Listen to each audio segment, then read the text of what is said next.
આજરોજ જે કાપોદ્રા ખાતે નોંધાયેલ શ્રમિકના મૃત્યુ માટે અમારા એપિડેમિક બ્રાન્ચ દ્વારા રેપિડ રિસ્પોન્સ ટીમની તપાસ હાથ ધરાઈ છે, જેમાં એ વ્યક્તિ 36 વર્ષની જે વ્યક્તિ છે ચિરંજીવ સાહુ, એ પીપોદરા ખાતે એક ઇન્ડસ્ટ્રીમાં કામ કરે છે. એ ત્યાંના શ્રમિક છે, જેની જાણ અમે ત્યાંના CDHO શ્રીને કરી દીધેલ છે કે જેથી કરીને એ લોકો પીપોદરા ખાતે જે ઇન્ડસ્ટ્રી છે તેમાં એન્ટ્રી લેવલ કામગીરી કરાવી શકે. સાથે સાથે એ શ્રમિક જ્યારે અહીં 1 તારીખના રોજ એમના રિલેટિવના ઘરે શ્રીરામનગર ખાતે કાપોદ્રામાં રહેવા આવ્યા હતા. જે ખાસ કરીને એમને જે તાવ આવતો હતો તે બતાવવા માટે જ આવ્યા હતા, પરંતુ એમણે પ્રાઇવેટમાં બતાવ્યું, ત્યાંની તપાસ કરાવી, જેમાં મેલેરિયા છે એવું સાબિત થયું.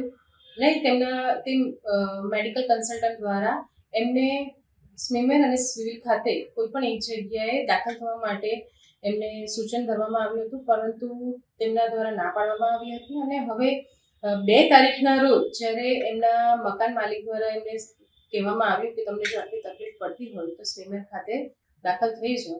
2 તારીખના રોજ તેઓ સાંજે રિક્ષામાં એમને લઈ જવામાં આવ્યા, પરંતુ બદનસીબે એમનું રિક્ષામાં જ મૃત્યુ થઈ ગયું.